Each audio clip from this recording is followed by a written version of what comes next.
what could you do to improve yourself? Well, let's step one step backwards. The first question might be, why should you even bother improving yourself? And I think the answer to that is something like, so you don't suffer any more stupidly than you have to. And maybe so others don't have to either. It's something like that. You know, like there's a real injunction at the bottom of it. It's not some casual self-help doctrine. It's that if you don't organize yourself properly, you'll pay for it, and in a big way, and so will the people around you. Now, and you could say, well, I don't care about that, but that's actually not true. You actually do care about that, because if you're in pain, you will care about it. And so you do care about it, even if it's just that negative way, you know. It's very rare that you can find someone who's in excruciating pain who would ever say, well, it would be no better if I was out of this. Sort of pain is one of those things that brings the idea that it would be better if it didn't exist along with it. It's incontrovertible. So you get your act together so that there isn't any more stupid pain around you than necessary.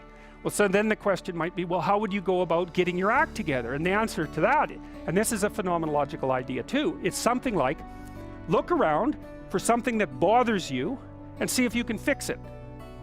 So now you think, well, let's say you go into you can do this in a room. It's quite fun to do it just when you're sitting in a room, like a room, maybe your bedroom. You can sit there and just sort of meditate on it and think, okay, if I wanted to spend 10 minutes making this room better, what would I have to do? And you have to ask yourself that, right? It's not a command, it's like a genuine question.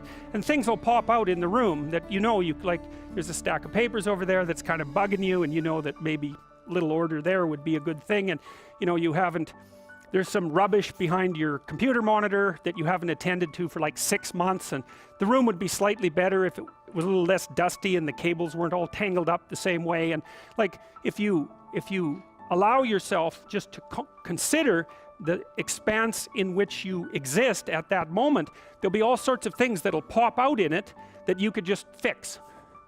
And you know, I might say, well, if you were coming to see me for psychotherapy, this easiest thing for us to do first would just be to get you to organize your room. You think, well, is that psychotherapy? And the answer is, well, it depends on how you conceive the limits of your being. And I would say, start where you can start. You know, if something announces itself to you, which is a strange way of thinking about it, as in need of repair, that you could repair, then hey, fix it. You fix 100 things like that, your life will be a lot different. Now, I often tell people too, fix the things you repeat every day, because people tend to think of those as trivial, right? You get up, you brush your teeth, you have your breakfast, you know, you have your routines that you go through every day. Well, those probably constitute 50% of your life.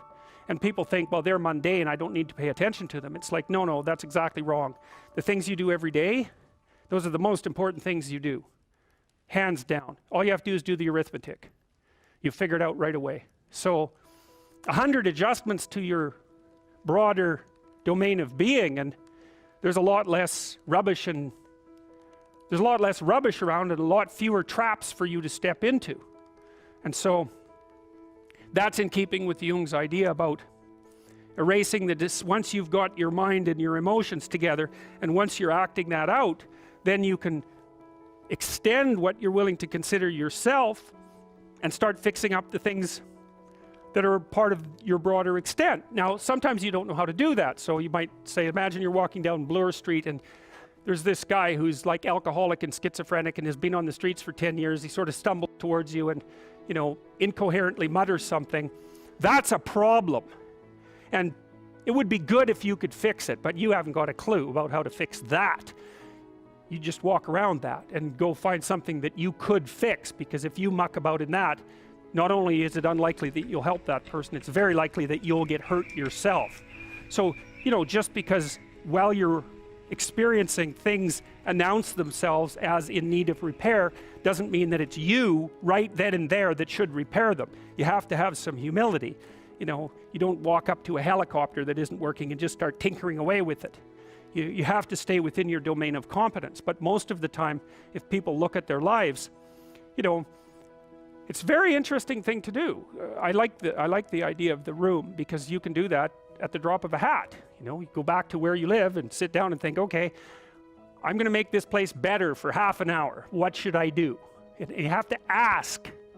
And things will just pop up like mad. And it's partly because your mind is a very strange thing. As soon as you give it a name, a genuine aim, it'll reconfigure the world in keeping with that aim. That's actually how you see to begin with. And so if you set it a task, especially, you have to be genuine about it, which is why you have to bring your thoughts and emotions together, and then you have to get them in your body so you're acting consistently. You have to be genuine about the aim, but once you aim, the world will reconfigure itself around that aim.